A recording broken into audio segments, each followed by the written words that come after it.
Good evening, Burganers, and good evening, Debbie Nicol. I'm sure you all remember Debbie, all of you who were involved in the leadership conference that was held last May 2019.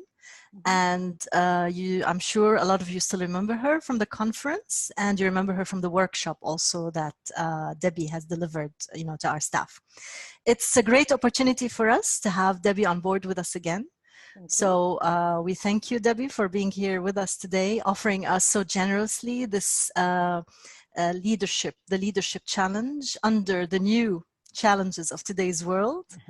It's very interesting to see how we can adapt, those behaviors in today's world. Now, just for people who don't know you, and just a reminder for all others that Debbie Nicol is Managing Director of Business in Motion, a business consultancy and learning organization based in Dubai. And Debbie brings on board with her more than 28 years experience in HR, in OD, and change management. I know it's funny sometimes when we say the years. I always tell them I let go of my age as well. But it's good, to have our Burganers really realize that they are in really safe hands, with all the experience that you have. Thank you, and welcome to everybody. I hope we have a great hour together now. Good. Thank you. I just would like to share with my colleagues that I had the chance to meet you a few years back when I encountered the TLC for the first time. So I attended 2 workshops, and because of you today, I'm a very well-equipped trained facilitator of the TLC system. And I was very lucky that I have selected you because you deliver really with a lot of passion, with a lot of commitment. And it's obvious today, what you're doing, it's out of your passion and commitment for the TLC and for us, being your clients and always giving us the needed support. Oh, thank you. So, I'm just going to finish my introduction in a while, and then the floor is all yours. Okay. So I'm just going to remind Burganers again, and I hope they were able to see our emails being sent these couple of weeks around the TLC practices. So just a reminder that, the book, The Leadership Challenge, is co-authored by the best-selling authors James Kouzes and Barry Posner. Now it's in its 6th edition, and it's backed up by more than 35 years of research experience, and it's ongoing. It offers input and insights into both the methodology and the 360 LPI instrument, which is really proving to be very impactful worldwide. So the TLC practices that we have seen during those 2 weeks, we have modeled away, inspire a shared vision, challenge the process, enable others to act, and encouraging the heart. Debbie, you are welcome. Thank you so much. The first question that I would like to ask you is that I heard through the grapevine that you have lately won an award from the global TLC community. So could you please give us more details around that and in what practice in particular? Oh, gee, you've got your ear to the ground, haven't you, Ghada? Yes, I won the Challenge the Process Award recently from the Global Conclave as such. And I was very, very happy to have won that one because of recognition. Of course, we talk about encouraging the heart. So the global community has certainly encouraged my heart. But I think what was so apt for me winning Challenge the Process is it's so me. And as perhaps some of the Burganers can remember, that there's 4 key points about challenging the process. And that is about innovating, finding new ways. It's about taking risks. It's about making mistakes when you take those risks. And it's also about, every now and then make sure you stop and have a small win. And as you are in Burgan, from what I know, Ghada, one of the things I did and you're doing is we're just completely transitioning over to online learning. And I think that was one of the reasons why I got it, because I just said, hey, we've got to go online. TLC has never been online before. Let's put it online. And so, of course, we had to innovate. We had to find new ways to do the typical and traditional exercises online. I took some risks. My goodness, going on to Zoom, one never knows with Zoom. But we got it working with Zoom, and we made some mistakes as well, but they were real learning. For example, we didn't know that a waiting room in Zoom will block some of the people who may have been out and wanted to come back in while you've got PowerPoint on. So, you know, we learned, but I tell you what, we celebrated so many small wins along the way. I'm sure.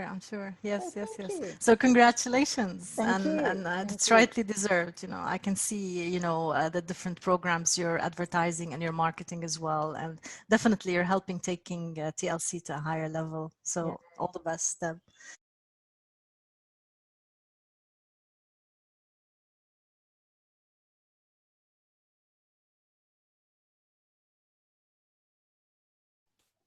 It's interesting. I was reading an article and I came across, you know, because I'm interested in finding out more how to lead and, you know, today's challenges and crisis management and all these elements. And there's an interesting articles by McKinsey in the World Economic Forum.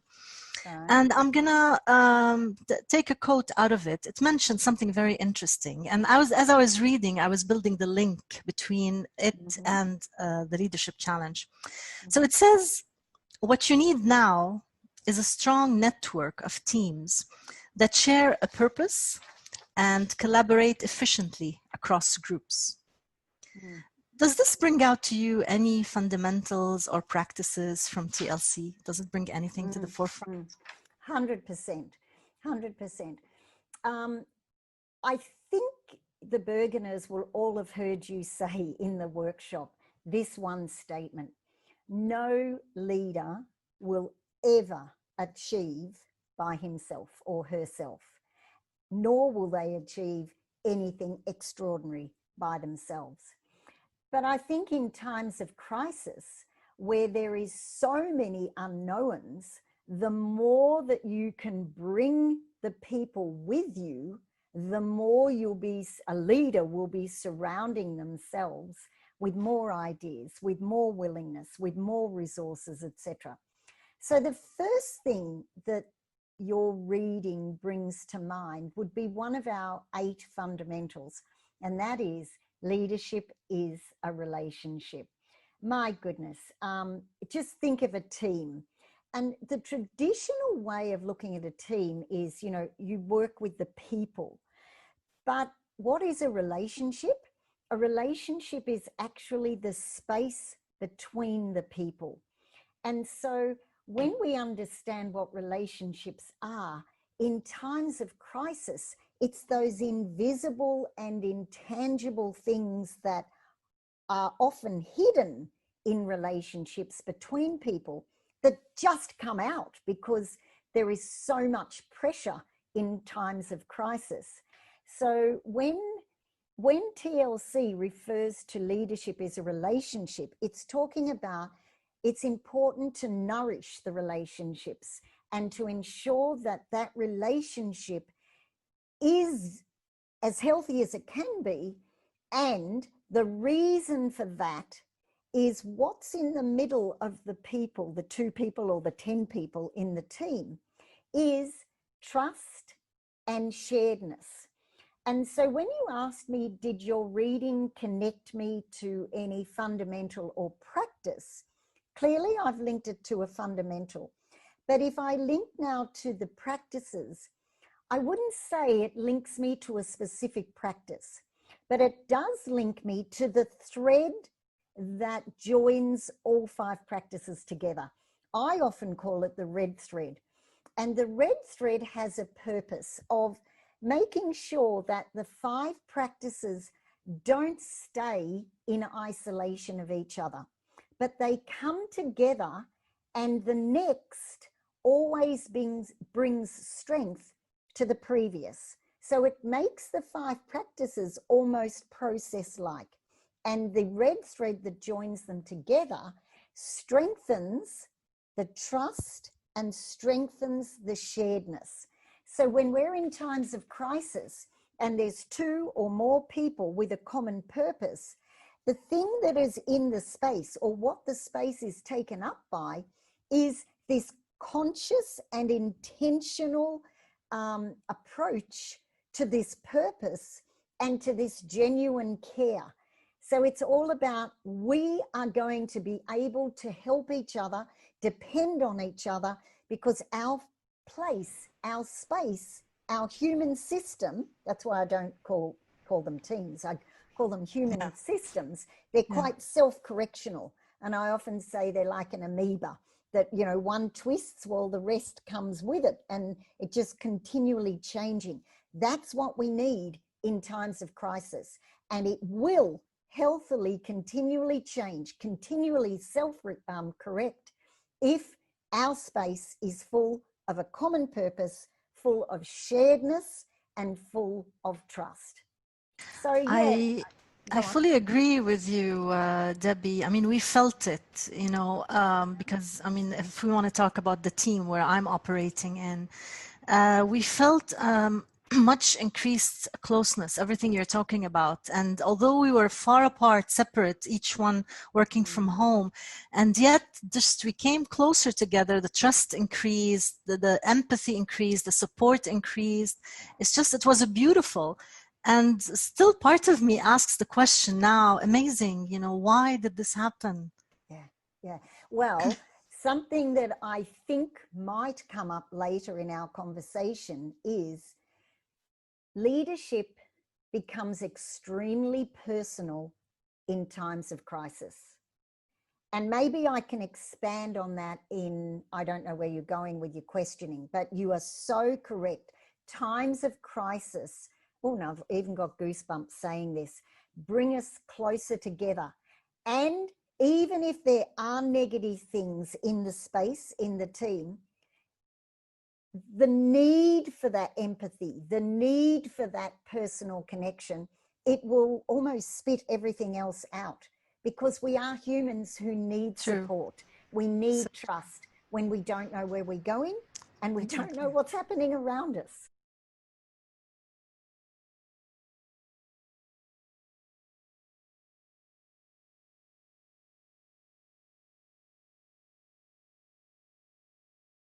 It's interesting that we have brought up the idea of empathy, because the notion now is really at the forefront. You know, every article, every analysis you read around today, what's happening, everybody brings out the notion of the need for being empathetic. So another thing that particular article mentioned is that in a crisis, people's minds first turn to their most basic needs. So where is empathy in the TLC system, and what can a TLC leader do around this current situation? Very good question. So I'm going to start where I left off with the previous question, that things become personal in times of crisis, such as, let me give you some examples. Somebody loses their job, they're made redundant. It's going to impact the person, the household, the future spending. It's so close to home. In COVID, if somebody gets sick, it is personal. It is something that is affecting every minute. It's not that you can say, oh, that's the organizations. Even if you're let's say you're a director of a company and the crisis is having your revenues going down, you're the director, it's personal. How can you keep the company going in times of crisis when something is impacting you so closely? So the first thing I would say in response, I believe you gave me 2 questions, is yes, things do become personal in times of crisis. Now, TLC does tend to attract a certain type of leader, and there is an underlying current within the leadership challenge of high levels. Effective leaders have high levels of emotional intelligence. One of the traits of emotional intelligence is to be an empath, or to be able to show empathy. Now, What is it? What does that mean? An empath is somebody who will always feel the pain of others.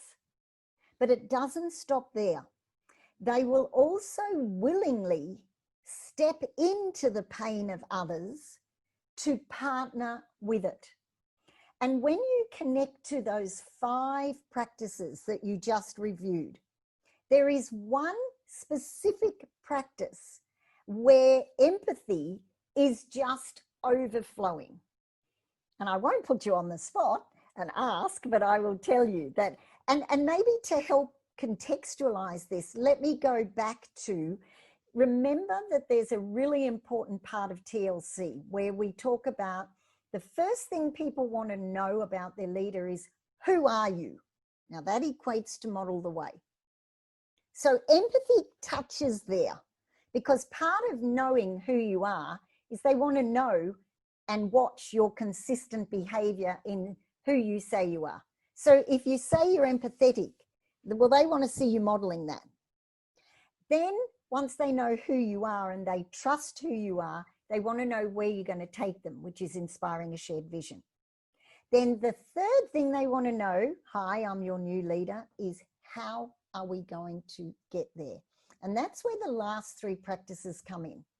So if I was to connect those to empathy, I would refer specifically to enabling others to act. And the way I always say or describe the whole process is, once they know you and trust you and are willing to look at where you want to take them, now we're standing around the mountain and we're all holding hands. And we're going to start this climb to a space we've never been to before. That's crisis, that can be crisis management. We've got to go to a new space and we're going to have to go there in a new way. And I always refer to enabling others to act, because there are people on that climb up the mountain to a new summit who get tired, they get sick, they get scared, they feel unskilled, they feel exhausted, and an empath will always find compassion in those realities. And so enabling others to act, when we look at the traditional sense of, or the traditional description of that practice, we talk about here competence, confidence, and collaboration. Well, here also compassion comes in. The empathic leader will step in and he will see that someone's struggling. He will want to understand what's behind the struggle, and he will help to be part of a solution, whatever their struggle is, to help them achieve. So an empath will enter a place of understanding and will take the relationship into that level of sharedness. So the person who is struggling with, and I've seen this in COVID in teams, some people are terrified and they just need that helping hand to get them back on track. It's really interesting. I want to throw in here that I have spent a bit of time with Barry Posner during the COVID crisis. And I love the words that he shared with me one evening when we were making an interview. And he said, right now, because we're in crisis mode, the key role of a leader is a caregiver. And I just love that, because that shows the importance of empathy, the importance of recognizing where every single person is on this trek up the mountain, understanding their pain, hopping into that pain and being part of the solution to get them through that pain. And we are truly feeling that, Deb. I mean, you've met some of our leaders in the bank, and you have an idea of our culture as well. And definitely this care you're talking about has really increased, you know, during this tough period, during these times. So we can actually feel it. Yes. Yeah. Brilliant. Wow. A lot of information there. Well, you've been reading some interesting articles. And what I'm loving about it is, and I hope the Burganers can see, that it is so easy to adapt TLC and the 5 practices of exemplary leadership into any reality. Remember, this is research that's been going for 35 years. And in 35 years, we've had ups, we've had downs. And one of the things that Jim and Barry always say is the context of leadership changes over time, but the content never does. So those 5 practices and the associated behaviors are always relevant, crisis or no crisis. True, very true.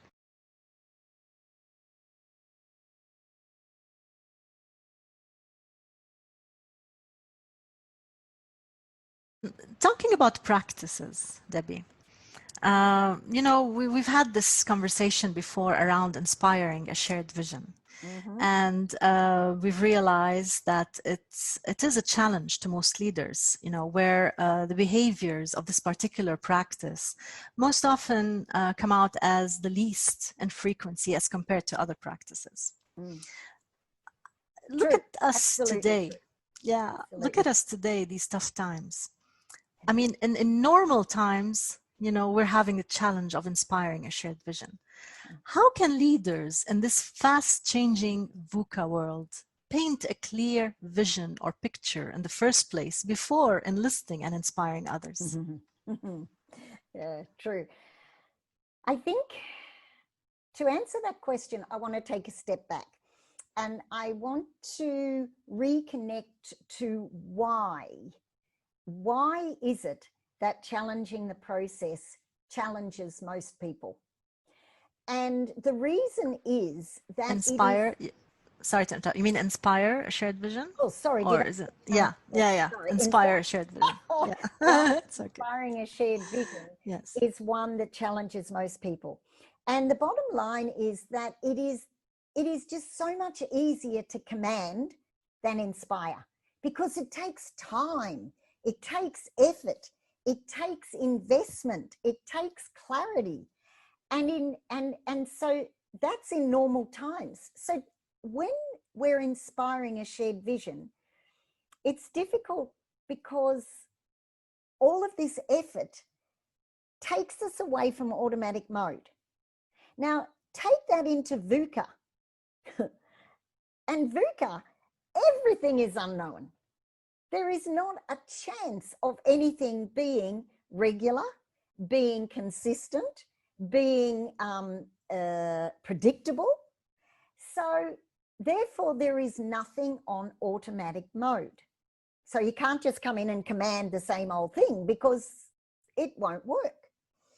So it is harder for a leader to see possibility, and it is harder for a leader to see hope during a crisis. 100%. So now I'm moving from normal times to a crisis. But here is the thing. You asked the question about what was it? Why can't they paint a clear picture before inspiring others? I think that was it. So I'll go with this. Yeah. And how can they do it? And you can tackle it from both ends. Yes. Okay. So the crisis should not stop a leader seeing hope and seeing possibility. Now you think, hang on a minute. If everything is changing and every minute it's a different whatever, what is it that drives visions? Before we share them, what is it that allows a leader to see a picture of hope? Visions come from one of 3 places: a values violation, or a need for efficiency or effectiveness. So even in times of crisis, do we not know what matters most to us?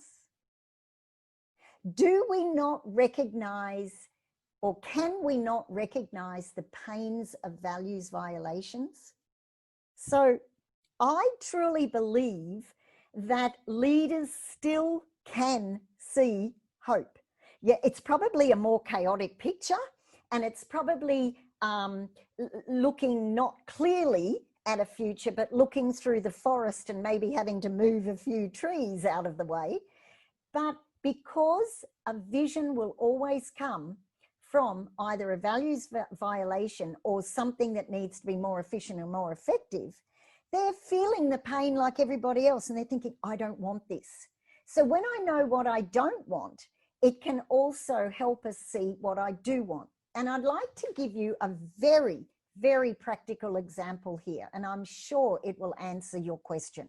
And the specific part of the question I'm tapping into is, how can leaders paint a clear picture before they try and inspire others? And I'd like to speak about Rania, who is a personal friend of mine, who happens to be an in-flight manager. I think she always tells me I've got to call her a purser, for Emirates Airlines. And we've all heard that Emirates has lost over a quarter of its workforce through redundancy. And I wouldn't be surprised if there's not more. So Rania knows many, many of the people who lost their jobs into a state of redundancy. Rania herself did not, yet many of her crew did.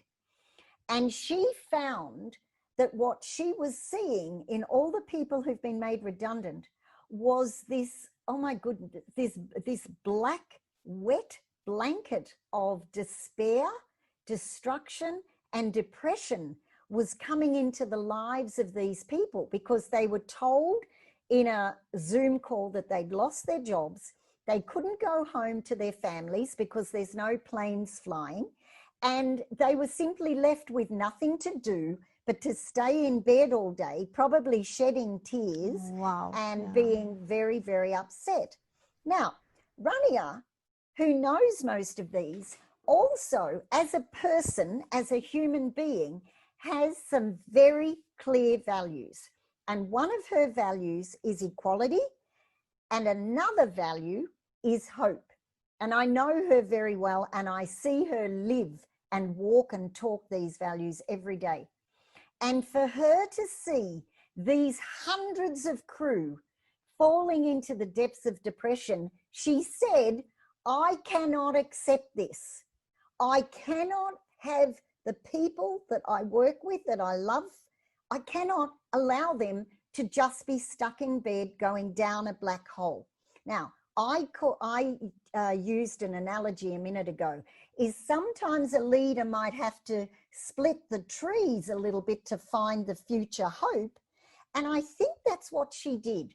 She did it so well. She said to herself, I've got to do something. I don't have a clue what I can do, but I've got to do something. And this is what you see in leaders. There is no predefined path to handle this, because we've never been in this situation before. So she took a step into the unknown. And what does everybody do these days when they're not sure? She picked up her phone. Now, I wasn't there at the time, but I'm in her address book. So I got the message that she sent out to everyone. And the message was as simple as, oh my goodness, Emirates redundancies have happened. I cannot bear to see these people in pain and losing hope for the rest of their career. Is there anyone out there who can help? I want to get them back into hope. I want them to feel fairness in their life, that they've got hope. So many people, including me, went, oh my God, I've got to help. And coaches and trainers and, you know, motivational speakers. We're now up to the 3rd month.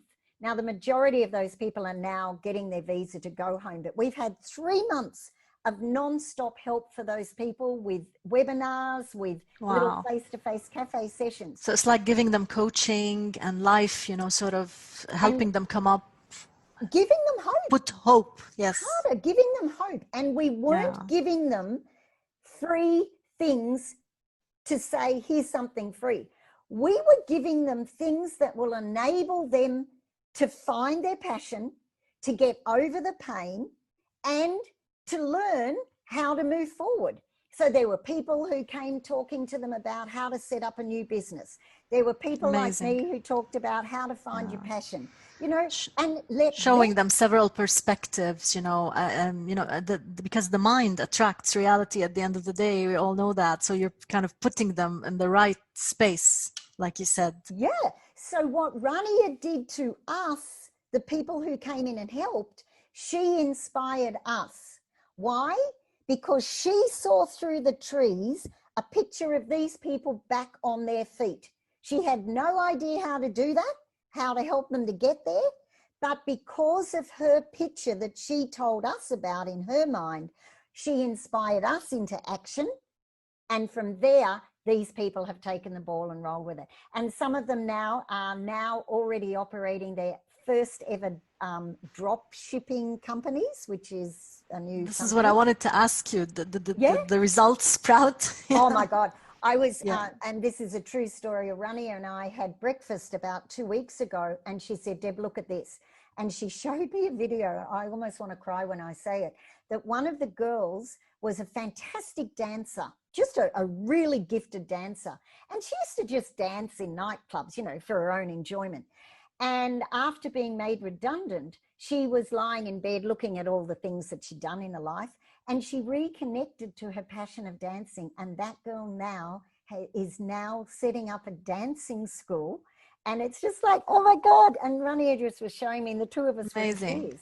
Yeah. Now that came about because of Rania being a leader with empathy, being able to feel the pain of these people.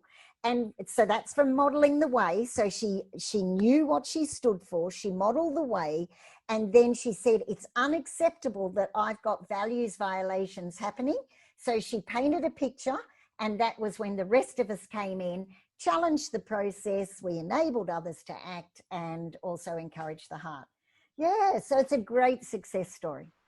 Well, thank you for sharing the story. It's really bringing also to my mind, you know, the journey that we had to go through since March till now. And I'm kind of building links and connecting, especially the idea of values violation. I love that. And aspiring to achieve always something, you know. Yeah. Thank you. Thank you for sharing that. It's really amazing. And just remember one thing before I finish this, or finish the question. What is the definition of leadership according to Jim and Barry?